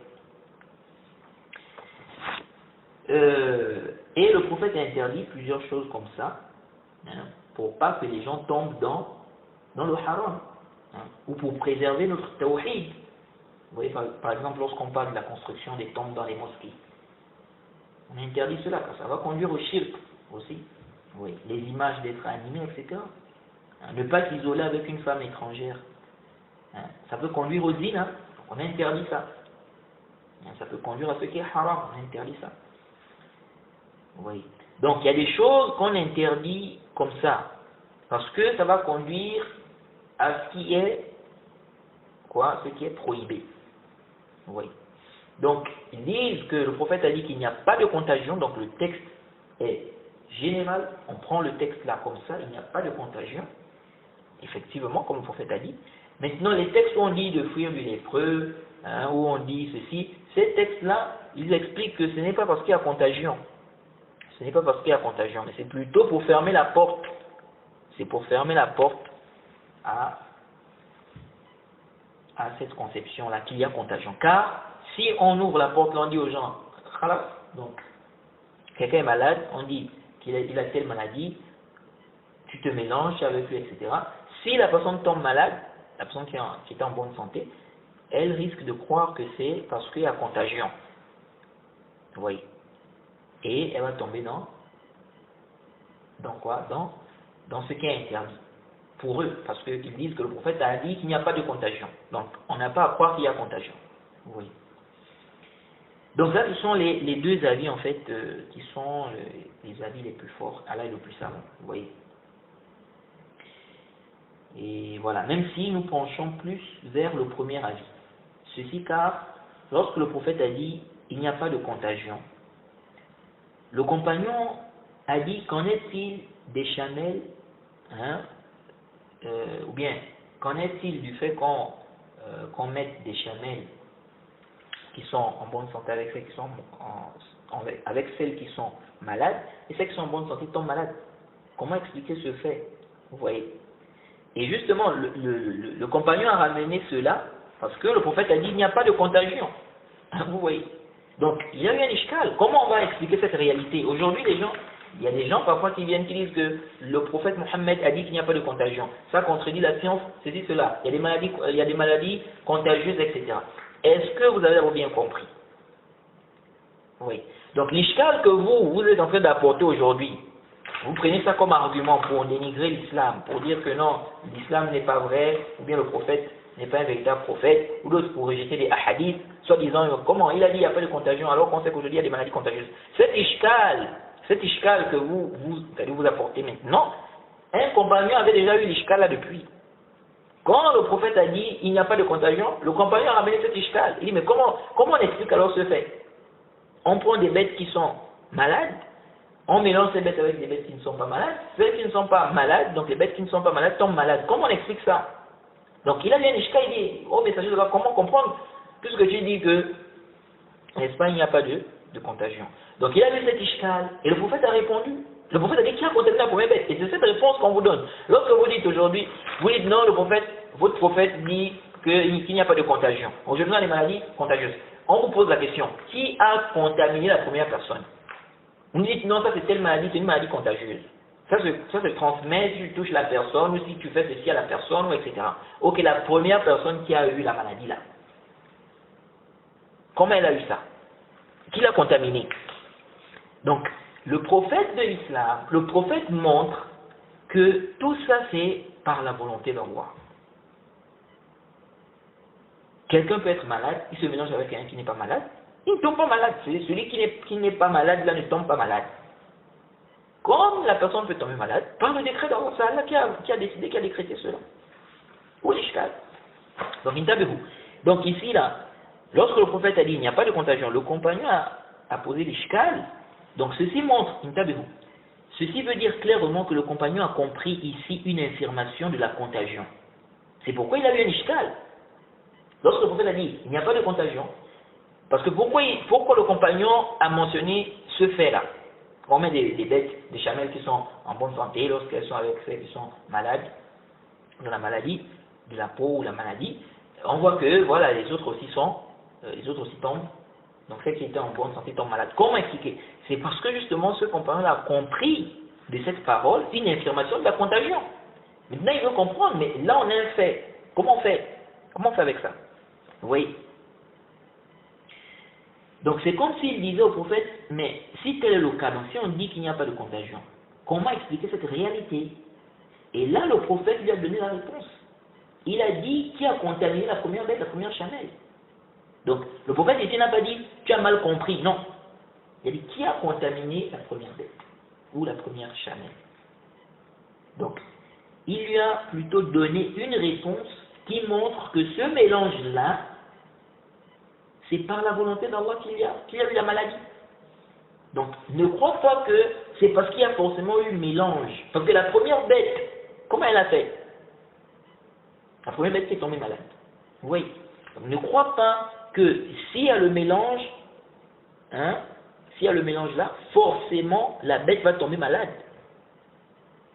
Car si la personne croit cela, qui a donc contaminé la première bête? Oui. Donc, de la même manière que la première bête est tombée malade, sans qu'elle ne se mélange avec une bête malade, de cette même manière, la bête malade peut se mélanger avec celle qui est en bonne santé, ou bien la bête qui est en bonne santé peut se mélanger avec celle qui est malade, et elle ne tombe pas malade. Donc la bête qui est en bonne santé ne tombe pas malade. Oui. Ceci signifie que c'est Allah qui décide, et non le fait qu'il se mélange. Oui. Donc, le prophète a infirmé la contagion en quoi les gens de la Jahiliya croyaient. C'est que La contagion qui se déplace, on va dire, qui se déplace d'elle-même. Et par le simple fait qu'il y ait un mélange. Donc c'est ça en fait. Et donc, eux, pour eux, dès qu'il y a mélange, il y a la maladie. Vous voyez. Donc, ils avaient comme croyance que la contagion, c'est comme si elle agit en elle-même, en fait. Vous voyez. Et donc, le prophète a annulé cela. Et aussi, vous savez qu'à l'époque, il n'y avait pas des appareils qui permettaient de détecter, par exemple, ce qu'on a, ou bien qui permettaient de détecter les microbes, par exemple. Vous voyez. Vous voyez bien que aujourd'hui, par exemple, à travers certaines machines, on arrive à détecter les microbes. Mais est-ce qu'avant, on pouvait détecter ça comme ça, voir ça comme ça? Vous voyez? Donc c'est pas étonnant que les gens de la Jahiliya croyaient que la maladie peut quitter d'un corps à un autre, dès qu'il y a un mélange d'elle-même. Vous voyez? Or, c'est souvent un problème de microbes, de virus qui quittent d'un endroit pour un autre. Vous voyez. Mais ce microbe-là, quand on dit non, la personne est porte, on dit non, la personne a tel microbe. Mais ce microbe-là, on peut avoir ça, même si on ne s'est pas mélangé avec celui qui a ce microbe. Le microbe peut être au sol, le microbe peut être sur une table, le microbe peut être dans un endroit. Vous voyez. Donc c'est ça. Et aussi, ce qui renforce cet avis, c'est la science. La science aujourd'hui, c'est prouvé qu'on a des maladies contagieuses.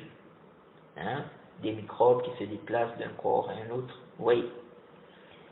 Mais, il faut toujours avoir à l'esprit que ceci n'a aucun effet si Allah n'a pas décidé. Si Allah n'a pas décidé que ça aura un effet. Et regardez aujourd'hui même, les médecins confirment que tel microbe cause telle maladie. Pourtant, parfois, on découvre ces microbes-là ou ce microbe-là dans le corps de quelqu'un, mais la personne n'a pas la maladie. La personne n'a aucune maladie. La personne est en bonne santé. Comment expliquer ça? C'est-à-dire, on dit, ces microbes-là, si tu as ça, ça cause telle maladie. Mais on se rend compte qu'une personne, par exemple, ou bien on se rend compte que telle a ces microbes-là. Mais la personne est en bonne santé. Comment on explique ça? Et parfois, eux-mêmes, les médecins, il y en a parfois, ils n'arrivent pas à expliquer, mais comment se fait-il que la personne a des microbes, ou bien la personne a ces microbes-là qui causent telle maladie, mais elle n'a pas la maladie. Il n'y a aucun symptôme, il n'y a rien, la personne n'a pas la maladie, on a fait des examens, il n'y a rien. Mais les microbes sont là. Comment on explique ça? Vous voyez? Comment on explique? Parfois, ils vont te dire, non, en fait, ça c'est dans des cas. Parfois, ils vont dire, non, en fait, c'est que ici, là, c'est parce que son système immunitaire est fort. Vous voyez? Donc, c'est ce qui fait qu'il n'y a pas d'effet. Vous voyez? Mais nous disons, c'est Allah qui fait ça. C'est pour vous montrer que ça, ce sont des causes. Mais c'est lui qui décide. C'est lui qui décide. Donc, vous dites, tel microbe cause telle maladie. Ce même microbe-là, on retrouve ça dans le corps d'un tel, la personne est malade. Et le même microbe, on retrouve ça dans le corps d'un tel, il n'est pas malade. Pourtant, c'est le même microbe. Vous voyez? Donc, ça, ce sont des causes. Allah peut décider, n'est-ce pas, qu'il y ait un effet, comme il peut décider que ça n'a aucun effet. Jade. Alors, intabez-vous. Maintenant, concernant mon écrit sur Twitter.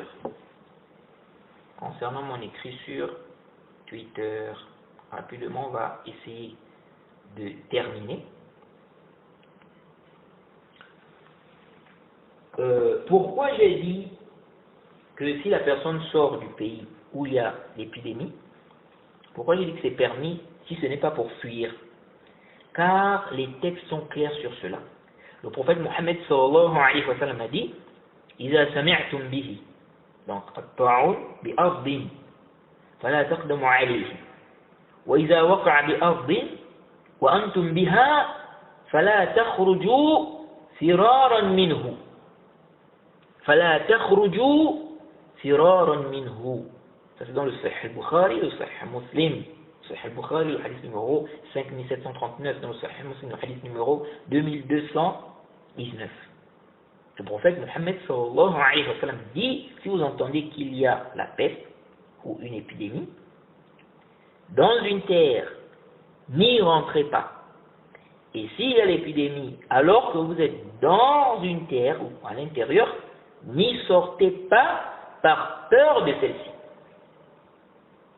Par peur de celle-ci. Et il y a d'autres versions du hadith aussi qui précisent cela ou qui mentionnent cela. Ceci montre clairement que l'interdiction de sortir concerne celui qui veut sortir pour fuir. Car ici, le prophète donne clairement la raison de l'interdiction. Il dit pour fuir. Donc il dit par peur, ou pour fuir plutôt. Vous voyez? J'ai dit par peur, excusez-moi, c'est plutôt n'y sortez pas pour fuir l'épidémie. Donc ce n'est pas par peur, c'est plutôt pour fuir. Bien évidemment, la personne fuit pourquoi? Par peur. Mais le hadith a dit firaran minhu. Donc c'est mieux de traduire comme c'est venu. Firaran, donc pour fuir l'épidémie. Donc le hadith est clair que l'interdiction ici concerne celui qui veut sortir pour fuir. Okay. Donc si quelqu'un veut sortir pour, par exemple, quelqu'un est allé dans un pays, il est allé faire du commerce. Maintenant il y a une épidémie dans le pays, ou dans la ville où il est. Il a terminé son commerce, il veut rentrer chez lui. Ou bien il a d'autres besoins, il a d'autres choses à faire. On dit quoi? Ne sort pas? On dit sort. Parce que son but ici, ce n'est pas de fuir. Vous voyez? Et on n'a pas le droit d'annuler cette illa mentionnée par le prophète. Le prophète dit firaran minhu. Il dit de ne pas sortir firaran minhu. Il dit de ne pas sortir pour fuir l'épidémie ou bien la peste.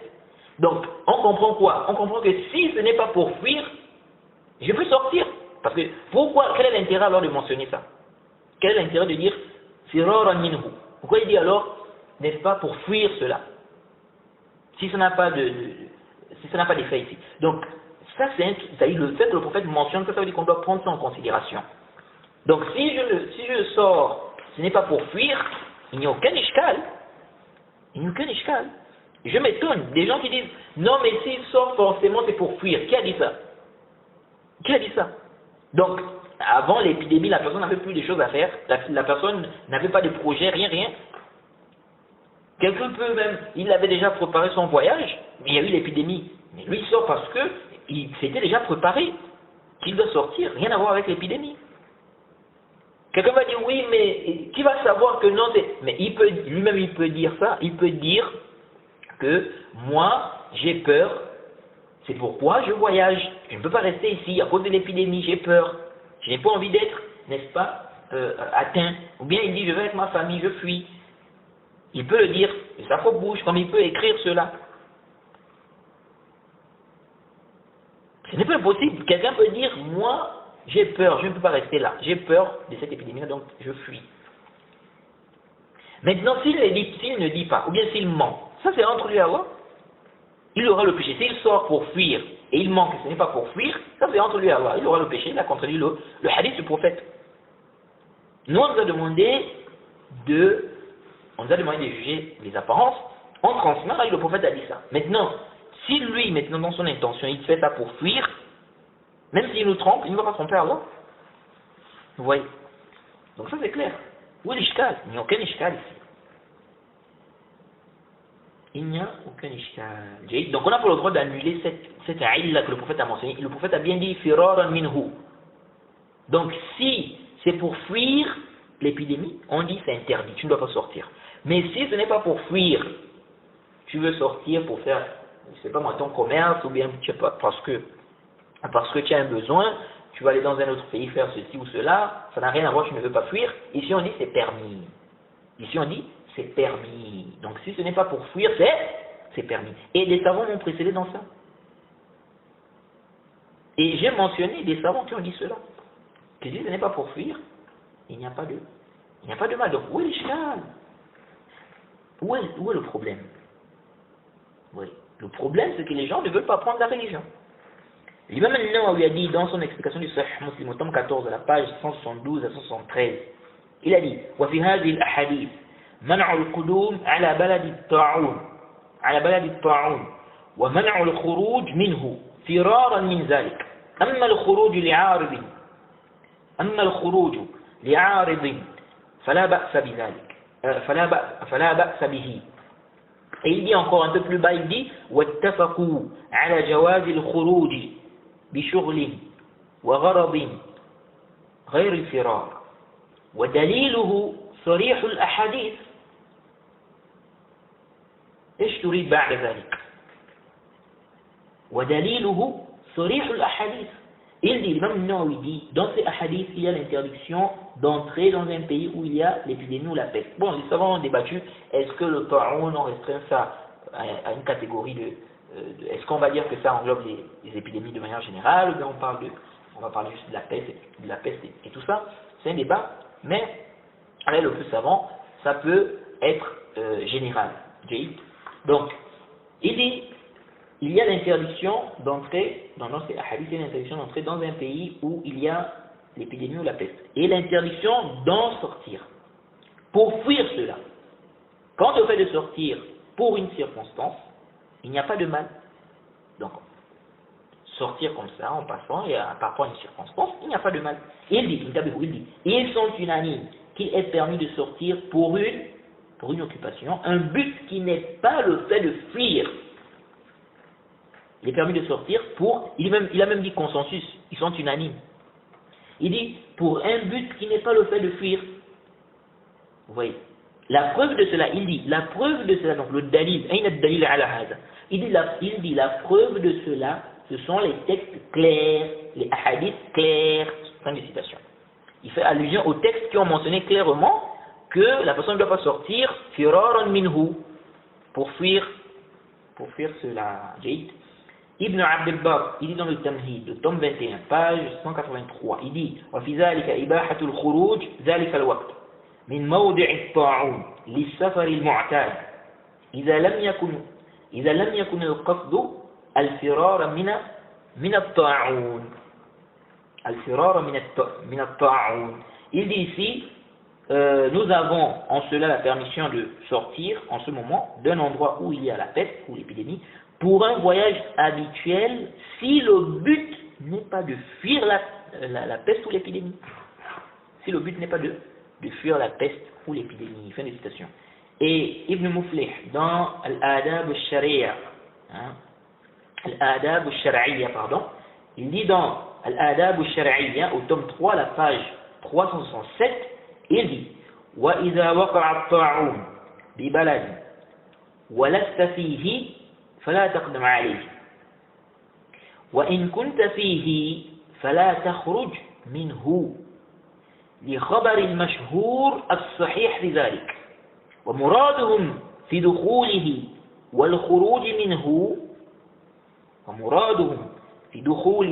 والخروج منه لغير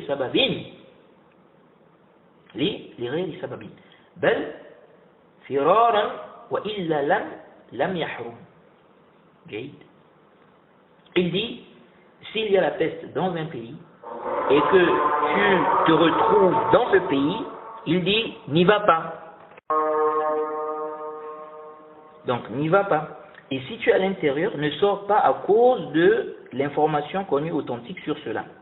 Et leur but ici concerne le fait de rentrer et sortir sans raison, voilà, sans raison, sans quoi, sans raison. Il dit, mais plutôt pour fuir. Si tel n'est pas le cas, ce n'est pas du tout interdit. Donc si tu ne fais pas ça pour fuir, si tu ne sors pas pour fuir, il n'y a pas de problème. Donc c'est clair. Alors ce hadith qu'on a cité, certains musulmans se basent sur ça pour dire que l'islam avait déjà parlé de comment se préserver et aussi de ce qu'on appelle en médecine aujourd'hui la mise en quarantaine ou bien la quarantaine. Alors quant à la mise en quarantaine, nous disons la mise en quarantaine, c'est-à-dire prendre ce hadith en fait pour parler de ça, ça ne tient pas. Votre argumentaire est faible, comme a dit le Cheikh Ibn al-Sami dans son explication du Sahih al-Bukhari lorsqu'il a expliqué ce hadith. Pourquoi? Car le prophète a interdit de sortir pour fuir. Ça veut dire que si je sors pour autre chose, pour un autre but, c'est permis. Certains me disent, mais si je sors, ok, pour un autre but, qui est celui-là qui va savoir que je suis sorti pour un autre but? On a déjà réfuté cela. On a dit ici que la personne peut dire, comme la personne peut cacher. Si la personne cache, ça fait entre elle et Allah. Jade. Ensuite, nous disons l'interdiction du prophète est générale. Quand le prophète dit de ne pas sortir pour fuir, c'est général. Ça veut dire que tu sois atteint par la maladie ou pas. Tu n'as pas le droit de sortir. Si ton but c'est de fuir. Vous voyez. Or, la mise en quarantaine, ça doit concerner celui qui est atteint. Ou au moins celui dont on doute. Mais celui dont on est sûr qu'il n'est pas du tout atteint. Ou celui dont on est sûr qu'il n'est pas malade. Ou bien celui qui n'est pas malade. Lui là, pourquoi on va, n'est-ce pas, dire qu'il faut le mettre en quarantaine? Non, vous voyez. Si quelqu'un est en bonne santé, la personne est venue. La personne qui d'un pays où il y a l'épidémie, mais elle est en bonne santé, on a les preuves que la personne est en bonne santé. On fait quoi? On dit que non, la personne ici doit repartir, ou bien que non, on va dire que non, on va dire ici qu'on va mettre la personne en quarantaine, vous voyez, alors que la personne est en bonne santé, on a la certitude que la personne est en bonne santé, vous voyez. Donc, le hadith est général, hein? Le hadith est général, Jade. Donc que tu sois en bonne santé, que tu ne sois pas en bonne santé, que tu aies l'épidémie ou pas, tu ne dois pas sortir si le but c'est de fuir. Le texte est général. Le prophète n'a pas fait une exception ici. Et donc ce qui est âme, ça doit rester âme. La règle dit que ce qui est général reste général jusqu'à ce qu'on ait un dalil qui vient faire une restriction. Si quelqu'un dit oui, mais ça montre que l'islam a parlé de la question de la mise en quarantaine depuis, et donc ça c'est vraiment un bien pour, c'est un argument contre les mécréants, on peut prendre ça comme argument et tout ça, donc comment vous venez encore vous dites que non, ça ne tient pas? Nous disons, nous devons parler avec équité comme a dit le Cheikh Ibn al-Taymin. Si on se rend compte que l'argumentaire ne passe pas, on doit dire que ça ne passe pas. Oui, ça ne passe pas. Le prophète a dit pour fuir, donc si je sors, si mon but ce n'est pas de fuir, il n'y a aucun mal.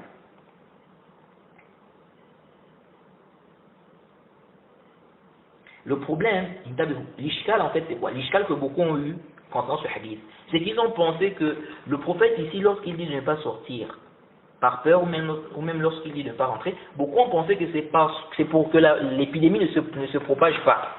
C'est ça en fait l'ishkal de beaucoup. Et donc tout de suite, c'est vrai que quand on lit le hadith, on peut directement comprendre ça, mais si on médite bien, on va comprendre que non, c'est pas ça la raison en réalité. Vous voyez? Pourquoi?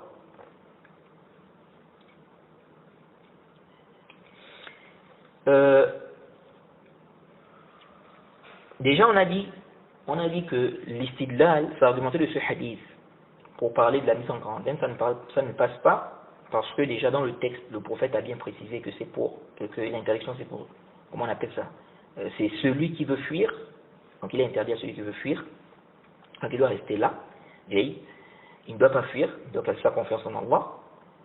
Or, la question de la mise en quarantaine, ce n'est pas seulement, ça n'a rien à voir avec celui qui veut fuir. C'est parce que la personne est malade ou bien on est dans des doutes. Vous voyez. Mais si on prend le hadith, ça veut dire que celui-même qui est malade, il peut sortir. Si son but n'est pas de fuir, quelqu'un va aller se soigner. Vous voyez un peu. Donc, c'est pas un istidlal sur la question de la mise en quarantaine.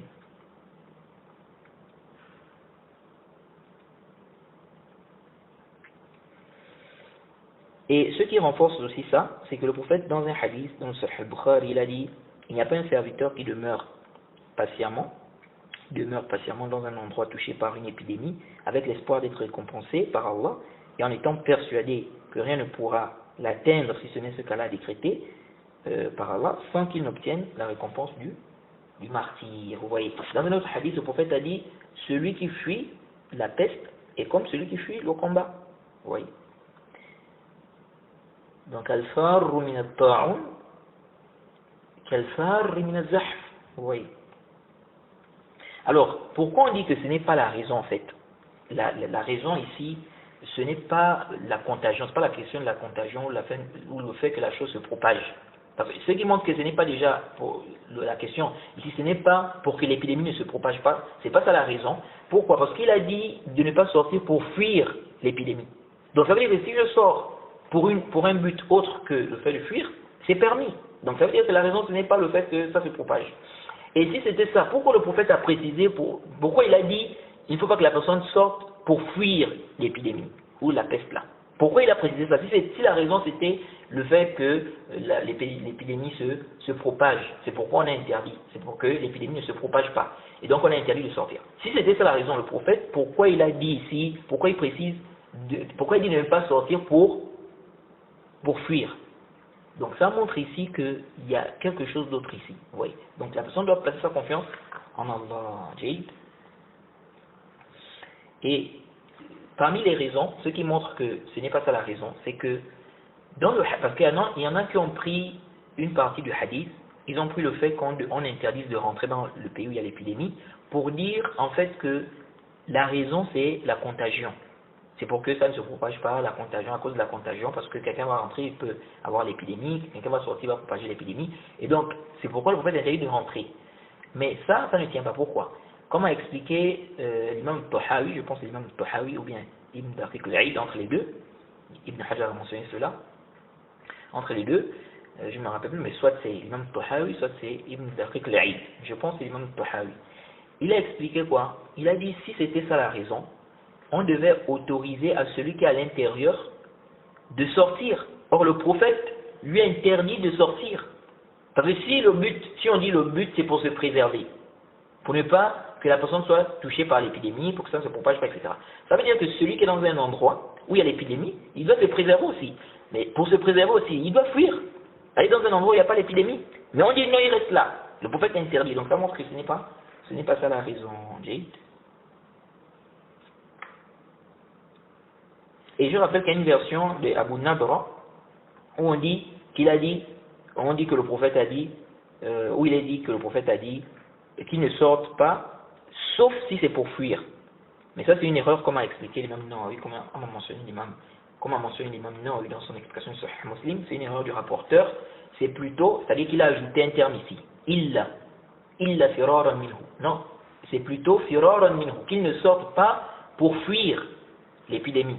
Lui, il a ajouté sauf si c'est pour fuir l'épidémie, non? Donc c'est une erreur ici. La version qui est authentique, c'est pour fuir l'épidémie. Et ça, c'est bon, puis même. Ça ne tient pas de dire que, sauf si c'est pour fuir. Ça veut dire que quelqu'un ne peut pas sortir pour faire autre chose. La seule chose qu'il peut faire s'il veut sortir, c'est s'il sort pour fuir. Donc s'il sort pour autre chose, il ne peut pas. Ça, c'est pas ce qui est voulu. La personne dit sauf si c'est pour fuir. Donc ça veut dire qu'il ne peut pas sortir pour autre chose. Il ne peut sortir que si c'est pour fuir. Ça c'est clair que ça ne tient pas, vous voyez. Donc on s'arrête ici, on demande qu'à nous appeler. Subhanaka wa bihamdik wa ashhadu an la ilaha illa anta astaghfiruka wa atubu ilayk.